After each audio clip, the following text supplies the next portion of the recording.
Connaissez-vous Versailles, célèbre pour son château, qui a été pendant tout un temps la demeure des rois de France.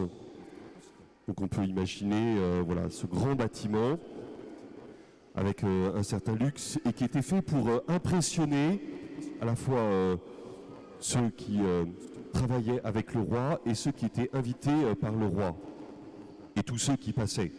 Tout le monde pouvait venir à Versailles.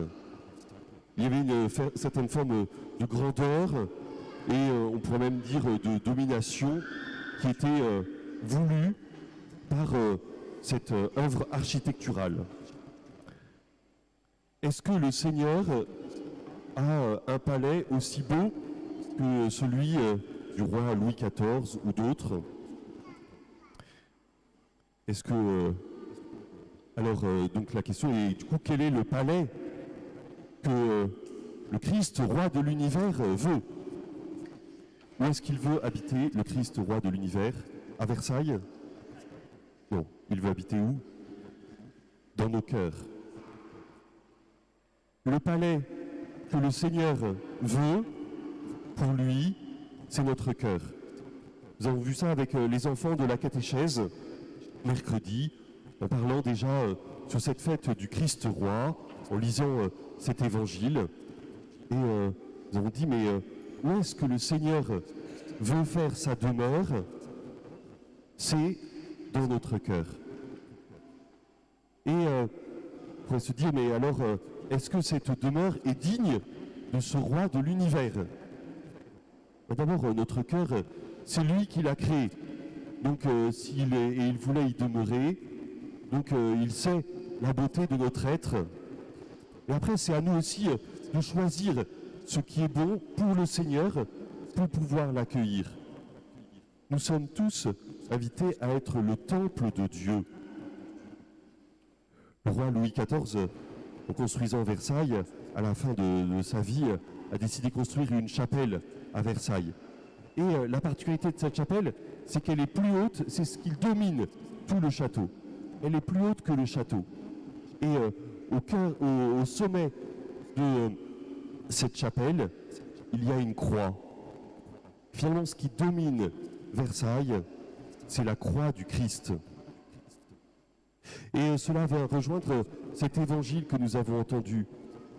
Dans l'évangile, aujourd'hui, c'est particulier parce que c'est un jugement qu'il y a, et Pilate est le juge qui vient accuser Jésus, parce que certains lui reprochent justement de se proclamer le roi des Juifs.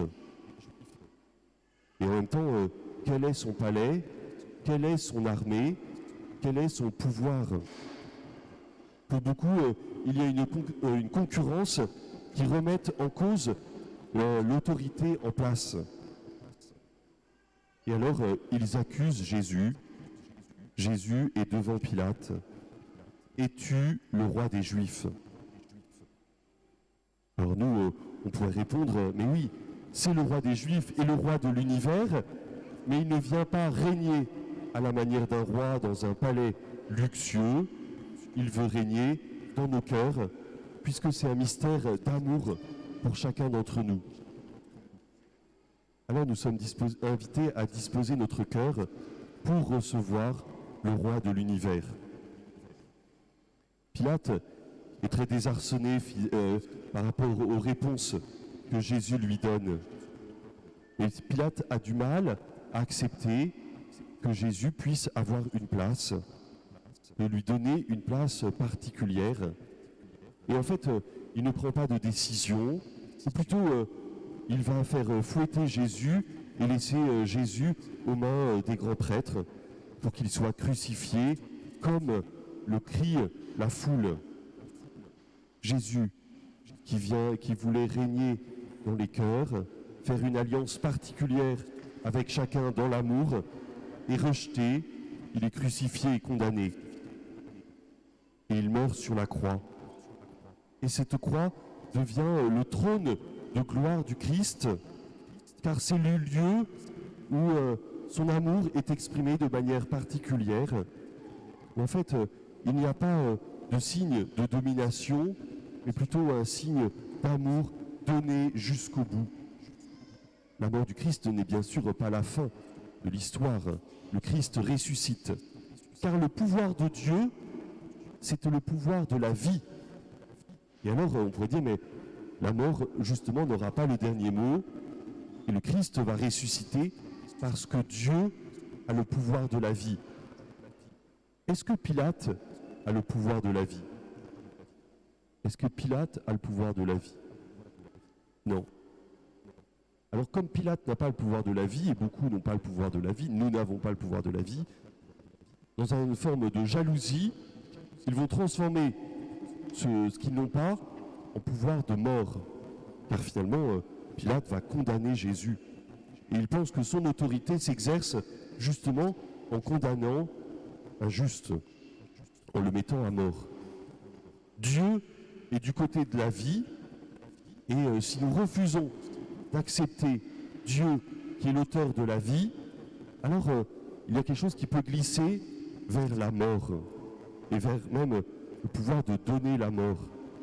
Et Jésus interpelle tous ceux qui sont avec lui pour leur dire, mais en fait, Dieu est le Dieu de la vie. Et la résurrection du Christ vient authentifier justement que Dieu est l'auteur de la vie et du côté de la vie. C'est le pouvoir de Dieu, c'est le pouvoir de la vie, de donner la vie. Nous ne sommes pas avec autant de pouvoir, nous ne pouvons pas donner la vie. Nous pouvons participer avec Dieu à faire grandir la vie.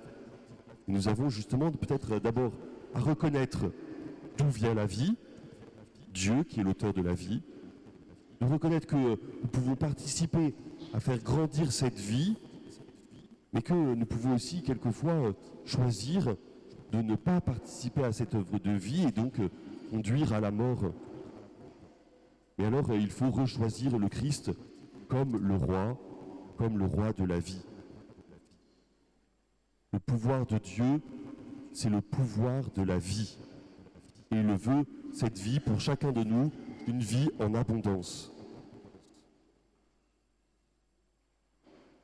Il s'agit donc de faire de nous des temples pour accueillir le Seigneur et d'accueillir l'auteur de la vie aujourd'hui et toujours.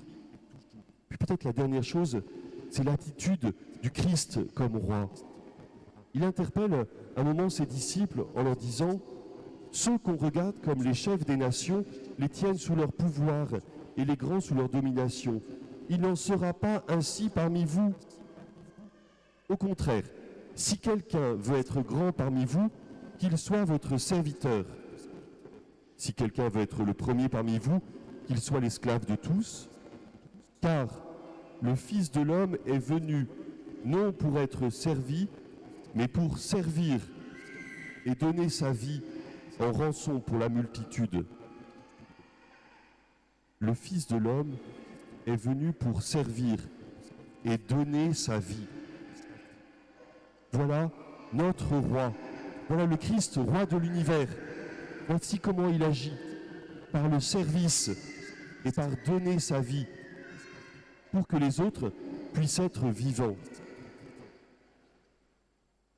Alors nous avons aussi, nous, à choisir ce roi, à choisir aussi de l'imiter et d'entrer dans ce royaume. Car le royaume de Dieu est justement un lieu où s'exerce le service, l'amour, la vérité, le don de soi. Alors prenons un instant pour accueillir le Seigneur, roi de l'univers, dans notre cœur.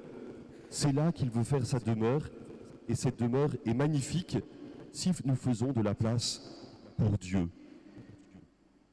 Et choisir d'être dans ce royaume, dans cette attitude de service, de don de soi, d'amour donné jusqu'au bout, pour la vie que Dieu nous donne, pour l'œuvre que nous pouvons faire pour aussi participer à cette vie.